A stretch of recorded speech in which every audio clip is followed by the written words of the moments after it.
what does it mean to be a yogi, and what does it mean to like live your yoga? Because it's really about, if we think about where yoga came from, I'll tell you, it's like everybody who's on this conference and listening to this is some kind of seeker, right? It's like we're all looking for, how do I live my best life?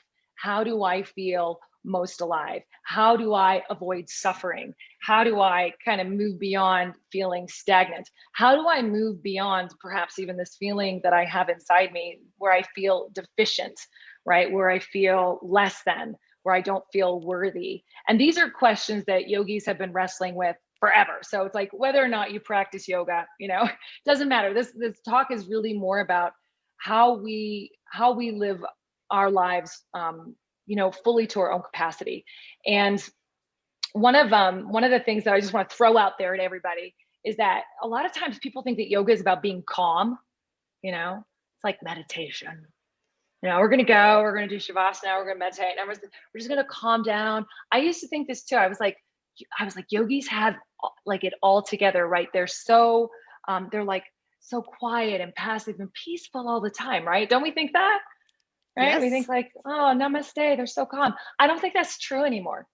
I have to say, a meditation, like for me, practicing yoga and cultivating a yoga practice, and we'll talk more about maybe what that is, but cultivating a yoga practice isn't actually about becoming calmer, but what it is it's about creating a safe space within ourselves that is big enough, that becomes big enough so that we can hold all of the varieties and textures and flavors of the human experience with grace. Because what happens to us is that we go through our lives and then we get triggered and we react, right? And we just kind of like act out all of our conditioning and we suffer and we're devastated by it. And what a yoga practice teaches us, is to create a space for ourselves where we touch into something that isn't just our thoughts are crazy. I have like a hamster brain, you guys. It's like a million hamsters chattering all at the same time. And we find a space within ourselves, and you guys have probably experienced this in your yoga practice, where we're like, oh, we settle. And when we're in that space, our whole human experience can happen, and we have more grace to hold it without kind of like going off the rails or losing it. So my version of a yogi isn't necessarily someone who's just passively meditating, but it's like, no, I want to feel the extent of my own aliveness. And that's, you guys, that's going to include suffering. It's going to include anxiety. It's going to include grief. It's going to include joy. It's going to include longing. It's going to include all of those major feelings that we have. And yet we've created this container where we can say, I'm still okay. Like I can experience all of this and I'm still like, okay. And to me, that's part of the practice. So I just wanted to share that right off the bat, because I think we all think like it's like calm, you know what I mean? Yeah, totally. The full extent of our humanity, Rebecca. That's it. It's like everything it's got, I completely agree. Now, let me make it up to you because I found it. So who is Rachel? Rachel is a yoga teacher and educator. Rachel inspires her students to awaken to their own presence and live the yoga on and off the mat. Also a professional instructional designer, she helps yoga teachers and studios around the world create transformational education experiences so that they can thrive in their business, share their passion, and inspire more people to practice yoga.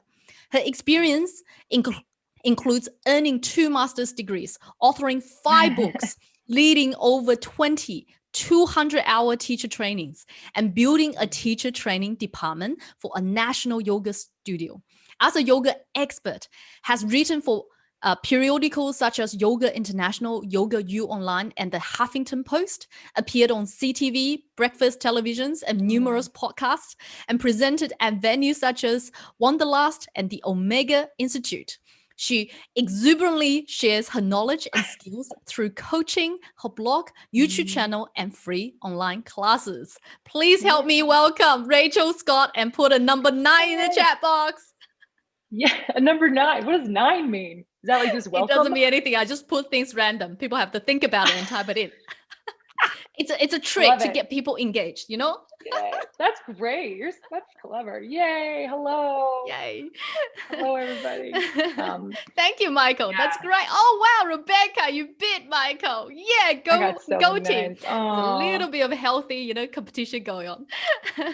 thank you. Oh, you read the book Living Yoga. That's awesome. Yes. So Yeah. please share with us.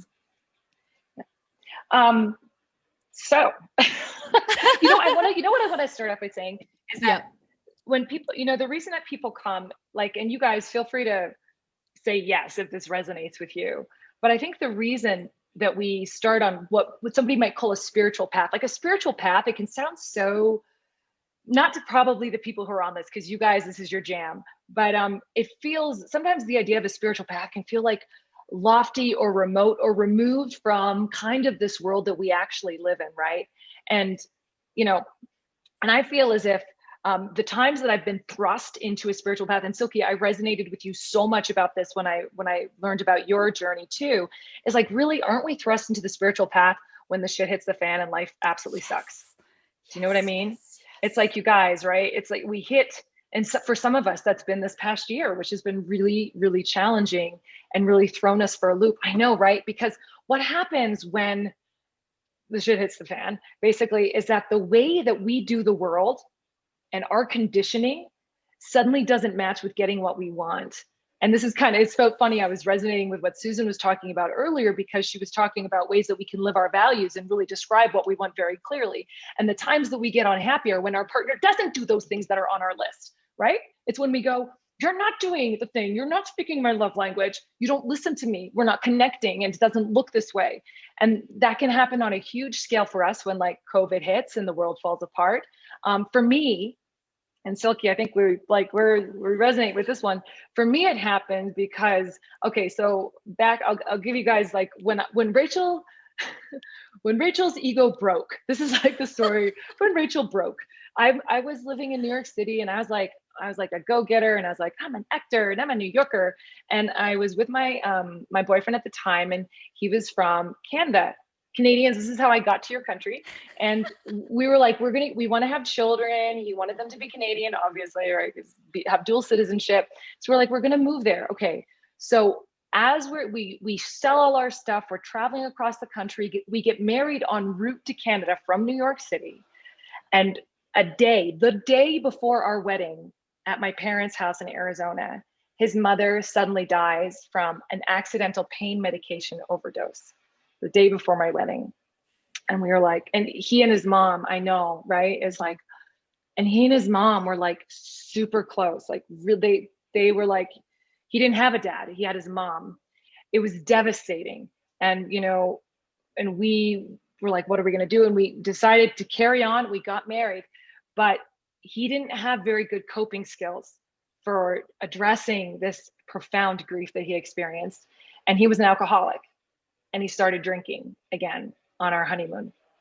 And so, like, horrible. And I never experienced that. And so here we are in Vancouver, new country, no friends, um, husband drinking, moved, bought a new place, like, and the world just fell apart. And I no longer had any of the jobs I was doing. I no longer had the city, my friends, my family weren't there. And I'm like, oh, poor me. I mean, it was really hard on him. Here he was, right? He just lost his mother. He was drinking. He was going out and getting into fights to try to work off these feelings that he couldn't contain. And from my perspective, it was like, and I was, at that point, this was 15 years ago, and I had no experience in my life of how to deal with any kind of conflict. And so it was like, became emotionally abusive, and everything imploded. And that's when everything I knew about myself kind of fell apart. I thought, oh my gosh, here I am. I'm this like strong, independent woman. I can speak my mind. I have like this mature kind of way of like being in relationships. And it was all it was totally not true. I had so many blind spots. I had no capacity to hold space for him when I was in such fear for myself. I had no ability to deal with his anger and his shouting or any way to understand that. And so what those situations do is, like, have you guys experienced, has your world fallen apart in some way? Do you guys know what I'm talking about? Like you lose Bruce, the job. put Yeah, in the chat Silky. box. Yes, Yeah, 100%. right. And it's, yeah. And there's one of my favorite sayings is from a wonderful was from a wonderful you know uh, nun, Pema Chodron, and she says, only to the extent that we expose ourselves over and over to annihilation can that which is indestructible be found. Right. And so when we destroy all of the things that we hold on to, so for me it was my identity as like, I'm a progressive like feminist, right? I know, Rebecca, right? Isn't that amazing? It's like it was being an actor, it was being successful, it was identifying as someone who was emotionally mature and communicative, it was being a New Yorker, like I've got my stuff together. And it all just totally disintegrated. And in those moments when that happens, and the Yoga Sutras talk about, yoga is the restraint of the fluctuations of the mind stuff. So basically, the experience, the state of being in yoga is when we stop identifying with all the stories and the agenda in our heads. Because when we do that, we're in presence as we are without any of that kind of stuff. So it's actually funny to listen to my bio, which is nice, but it's kind of like, I'd like to identify with all that stuff, but actually that's not who we are. Really, it's like, right? Yes. And I keep saying, you're the painter. That's just the picture you painted. It doesn't mean good or bad, and you can always repaint. Yeah, 100%. Yes. that's a beautiful way to say it. So, you've all experienced this, you guys, like, and we don't always experience, like, I had for me, that was a lot of pillars of my life falling apart at the same time, but we all do this. Like, either the job happens or COVID happens, the relationship ends, the relationship starts. Sometimes joy throws us for an equal loop as pain, right? Or as loss. We're equally freaked out by all of that. But when those things get pulled apart, what the yoga tradition tells us is, hey, don't panic. Pema, again, I'll say her, she says chaos should be regarded as very good news, and it's kind of like, you're like, that sucks. But when things fall apart, we have to find the ground within us. You hit Yes. rock bottom. Yeah, you hit rock bottom and you're Yes. like, oh, there's a bottom, right? You're like, I'm here. Like there's something here, even if I don't have all the other stuff. And that's where, and from that place, we can we can experience all of this crazy tornado of life. And and it doesn't all have to fall apart at once, but through the practice, like that's why shavasana, the end of practice, we lay down, it's a little death, right? It's like we practice letting go of our agendas, our roles, our responsibilities, our ego, like Rebecca was saying. Yeah, it's like getting rid of all of that, not because it's bad, it's good, it's like useful, but let's put it over here for a second and reconnect to what's real. So the more we can do that, then the more we can kind of work this world in a way that has integrity. And so we're not just reacting to stuff habitually, or this to try to hold on to stuff that no longer serves us, because if I have this feeling of being so attached to all of these identifications out here, I'm like, the relationship, like I love relationships working, but it's like, if I'm attached to my relationship, I'm like, you have to be a certain way for me to be okay. That creates this dependency, or I have to have this job, for the world has to be this way for me to be okay. I start to limit my possibilities. So you guys, the more that we can cultivate this inner ground of stability, the more you can actually be like a wild adventurer in the world. And like, we don't have to try to fix everything, run around fixing everything all the time in order for us to be safe. We're like, no, I'm inherently safe. And we forget all the time, right? We'll forget, right? But then we rediscover, we come to the mat, we meditate, we're like, or just take even 5 breaths and you're like, oh, okay. Oh no, I'm here, right? Yeah, 100%. Anyways. And it's so funny that you go after Susan. You've written several books. Can you talk about your experience in leaving your yoga in relationships? What Oh led my you to the God. book Head Over Heels, A Yogi's Guide to Dating? She's Oh written my that book. gosh. You guys, I totally wrote that book. I wrote that book, and you can And then you read can it also and talk you'll about know. living your Yeah, yoga, what that means. Okay. sure. This is great. Okay. So this was like my second dismantling of self that happened. So, so when I was almost 40, I'd You always look so thought young. that is the yoga. So when I was and good lighting, when I was when I was almost 40, I really thought that my life had to. I wanted kids. I always thought that I was going to have children and a family. I love my family, like my parents, my sister, like we're very close. And I thought I need to have a family. I don't know if anyone out there, any women out there have run this gamut or approaching this kind of phase where we start to get really panicky. It's like, yeah, you know, it's like the window's running out. Oh, For me, right? it was It's like, 29. whoa. 29. I was in Asia. For the Chinese, it's getting really old. You're like a spinster then. That's right. God forbid. Yeah. Oh, Alana, yeah. Right. So, but we feel that pressure, right? And so it starts to get panicky. But this comes back to that thing again. I'll just say, I call it like it's like the great mistake. It's like, or that inner feeling, that inner deficiency that we all carry around with us, which is like, I need this too. You know, I need to fill this hole. Otherwise, everything's going to happen. And so we make that whole different things. We make it, I need to have kids. We make it, I need to have the relationship. I need to have the job. I need to have the car. I need to have the home. I need to have stability. We make that, you know, if we all sit here, everyone take a moment. Hold on. Just take a second. Sit, like, take a big breath. Let it go. Do that again. Take a big breath. And let it go. And in this moment, without the stories, is anything wrong?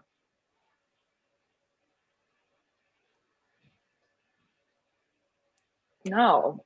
What about the audience? What do you think? Anything wrong? Is anything wrong? In just this moment.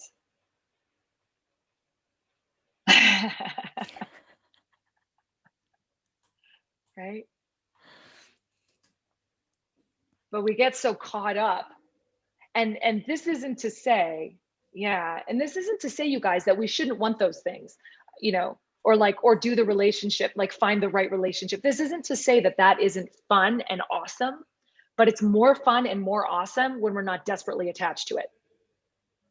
It's more fun and more awesome when I'm not so scared I'm not going to get it that I feel desperate, right? So what happened when I was 39, 40, I was 40, is that I started to feel that desperation because I had such a strong, you know, and I had such a strong conditioning that this is what love and family has to look like. It was so strong. It was like, no, this is what it looks like. And I don't have that.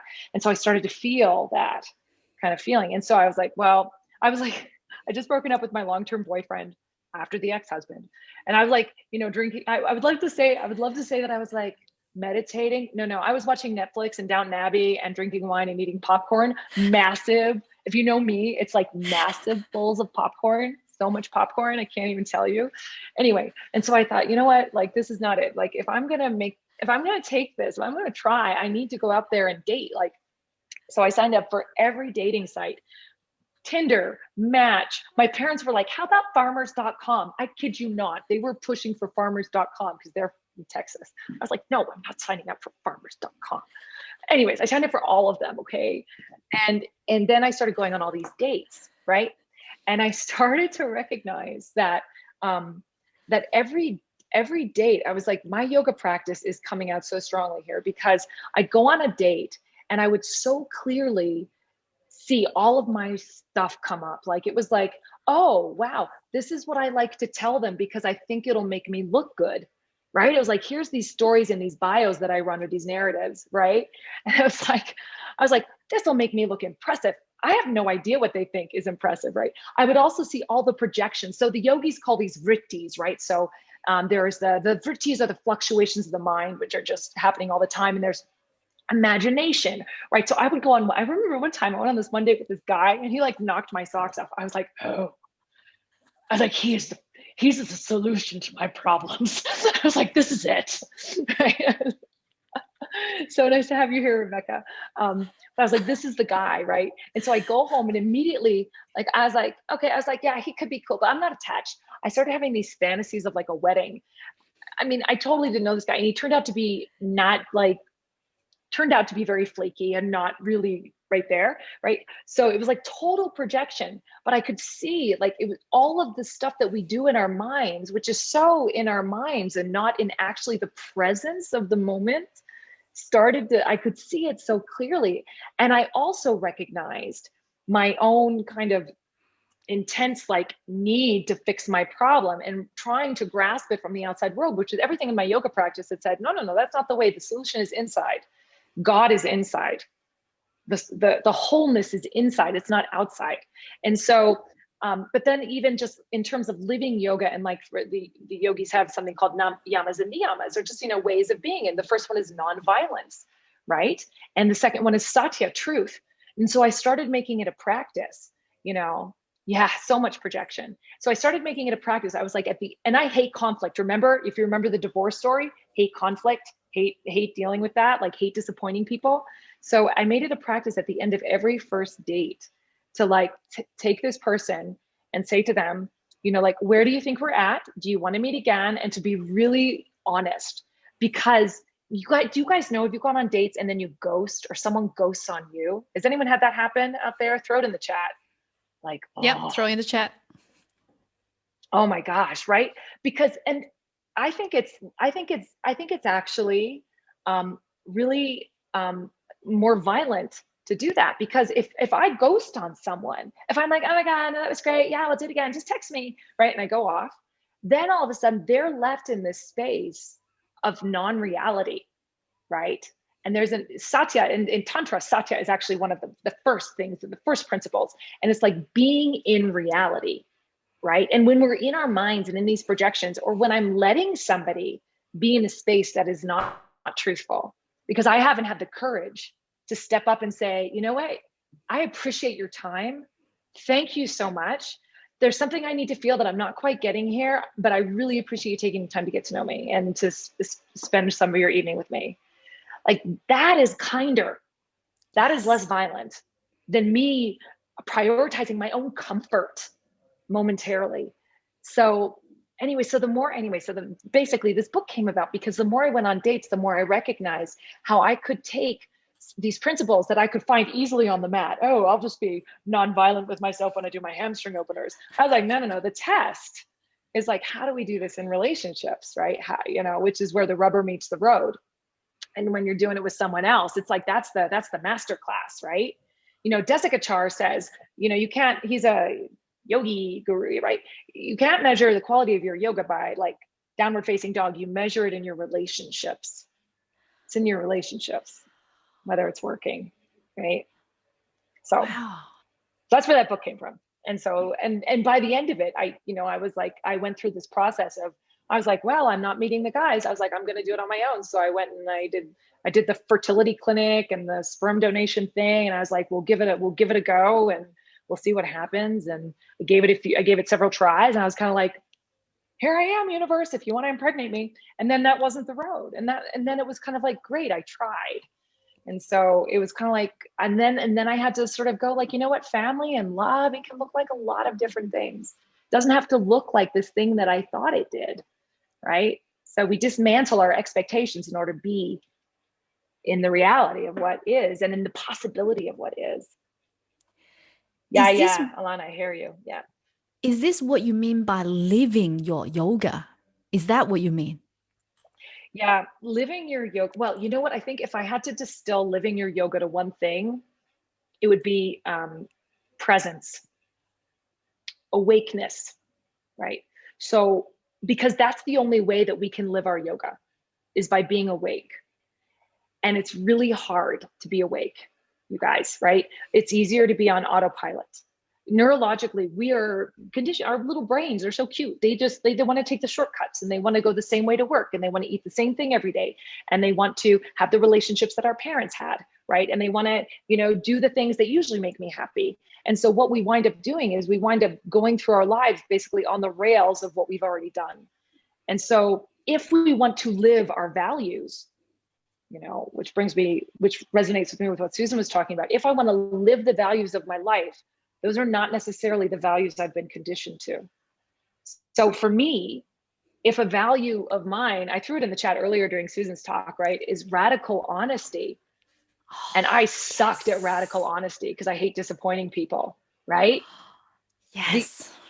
My default is going to be like this. And so I have to show up and be present in order to change that pattern. So being present and being awake is really the calling so that we can look around. Because have you guys noticed that when you're like awake and present, like all of a sudden the world is mysterious. You're like, I'm in the most massive video game, the most awesome like reality show ever. Like anything is possible, And it's almost right? like the time slows down because you're so single focused. It just seems everything else slows down. Yes. Yep. Yeah.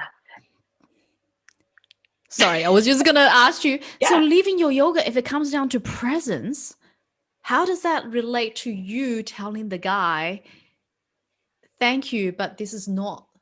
Are you saying because you're Yeah. bringing your presence to, because you're also talking about living your yoga in that book? So, are they the same thing? Yeah.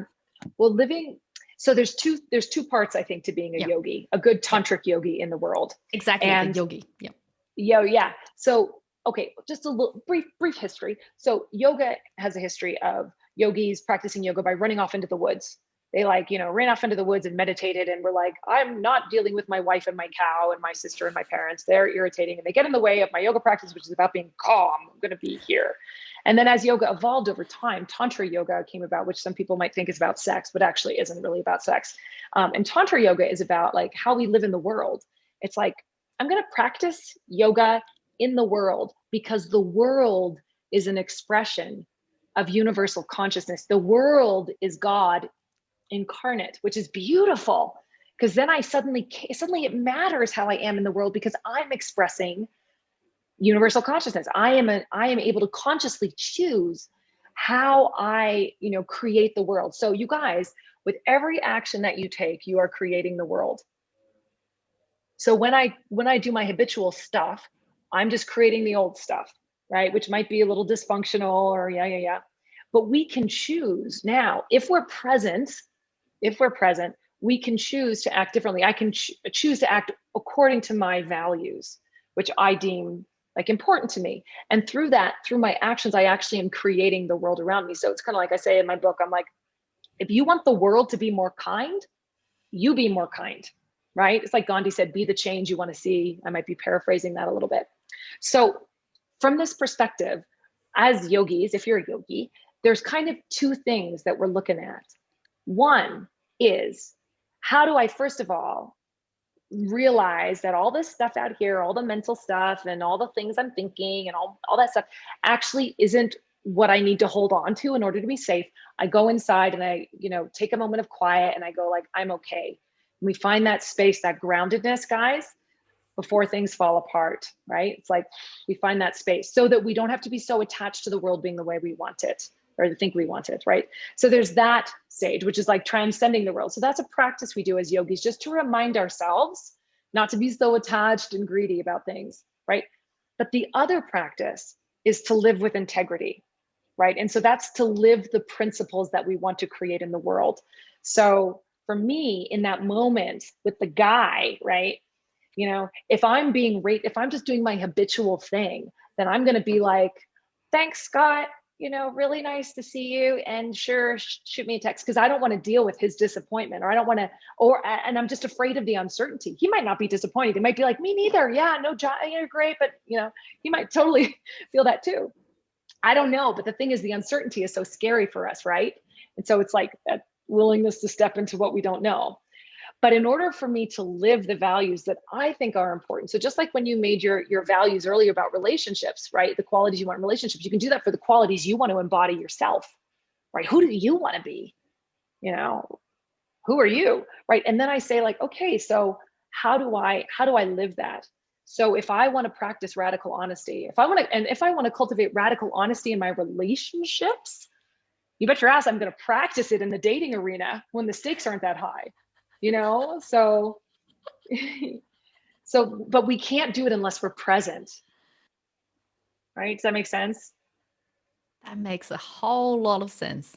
Yeah. That makes a lot of sense.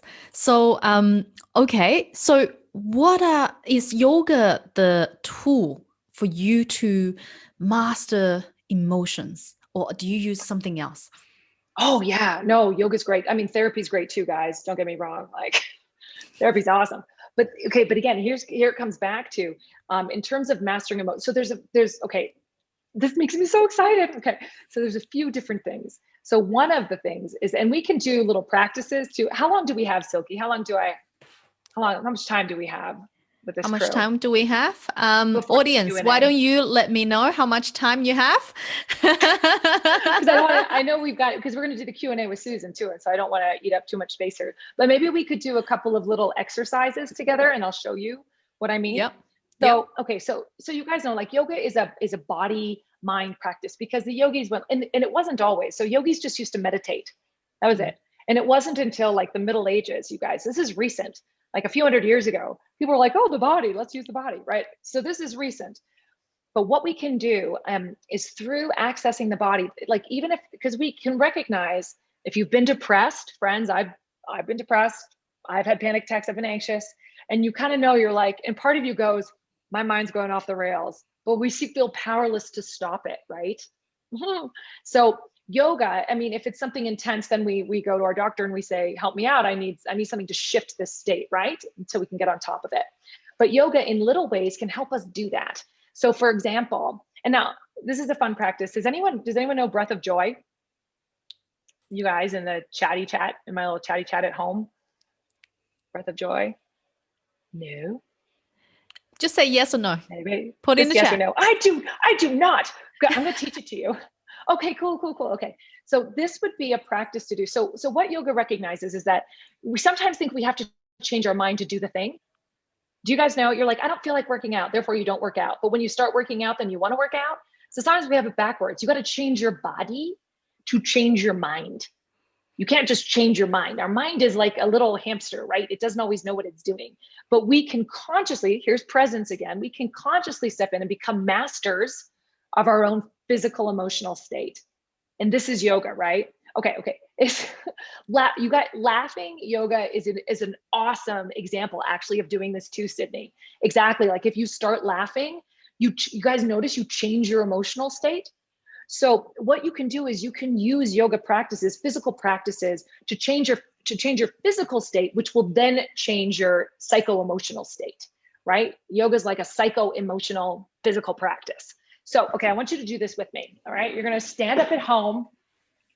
Okay, I'm gonna change my little camera here. This is a good one. Okay, so here's how it goes. We take the arms forward, and you're gonna breathe in through your nose 3 times. So 3 little breaths. We inhale through the nose. We take the arms out to the side and inhale.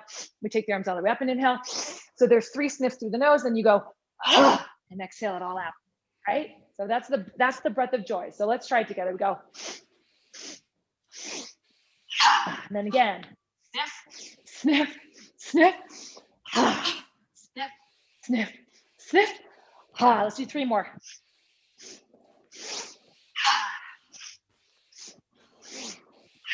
Two more. One more. Big exhale. And then come back up and stand and feel. Woo. Okay. And then put in the chat. That's how effective. Do you feel now? Do you feel any different? Wow. I'm tingly. That's good. That's like 10 seconds and right? Immediate state shift. It doesn't take long. It doesn't take long. Wow. Oh yeah, great waterfall breath. So do you feel any different? Chatty chatters. Do you feel any different put in it your in. body? Guys, put it in. Yes. Right. And Sydney, like laughter yoga would do that too. It'll change your emotional state. So this is how we get skillful, because I don't know about you guys, but most of the time, if I feel sad or depressed, I'm like, that's it. We can't change it. Right. But if we do something physical, then we can sneak into our nervous system and actually change things. Okay. So that's one tool that you guys could use. And, Kapalabhati, for some of you who know it, it looks like this. So it's a short, sharp exhale through the nose, and you snap the abdominals back. So that would be another example of something that you could do, which would, yeah, right? yeah, Manisha, like just, it switches you off, right? So this is the thing, is like, we can become, it's like, we can become skillful in action. So that's a definition of yoga from the Bhagavad Gita. We become skillful with ourselves so that, right, we can step in and change that state. And this is part of emotional mastery. And sometimes it's just about like, sometimes when you guys, 9 is the traditional, you do it 9 times. Then anymore, you might get a little lightheaded. But it's like, sometimes you guys, it's just about when you don't feel like doing anything, sometimes it's about doing plank pose. You get down, you do a forearm plank. You change your energy, do 5 push-ups, change your physical state to change your mind. And this is about surfing the world with skill, right? And then, yeah.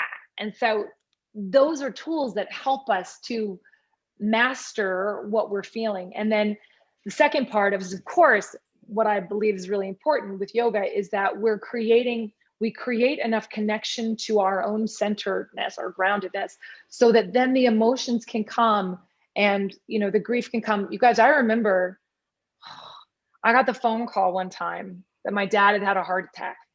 He was okay.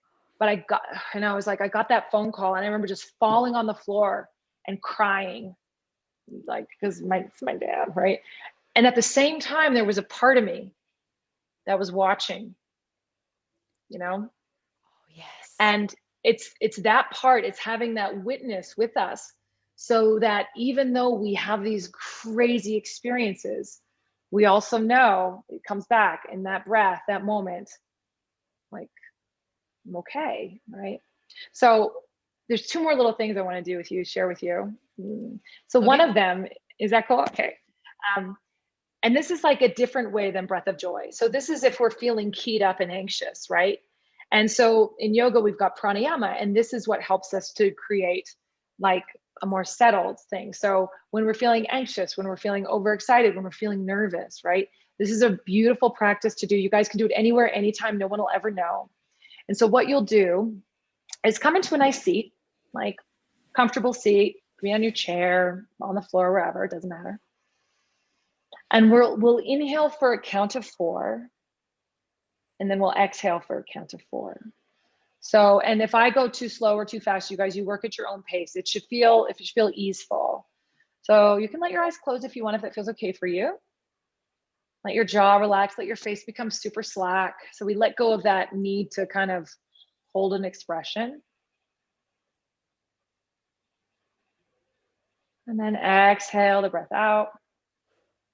And inhale in for 4. So 1, 2, 3, 4. Exhale 1, 2, 3, 4. Inhale 1, 2, 3, 4. Exhale 1, 2, 3, 4. Inhale 1, 2, 3, 4. Exhale 1, 2, 3, 4. Do 2 more on your own.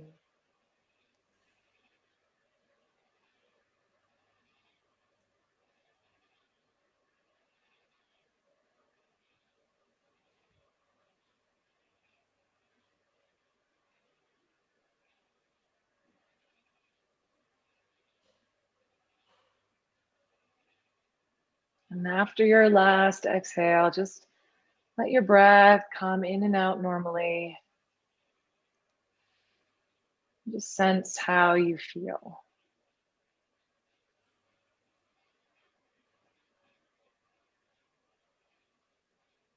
When you're ready, you can open your eyes.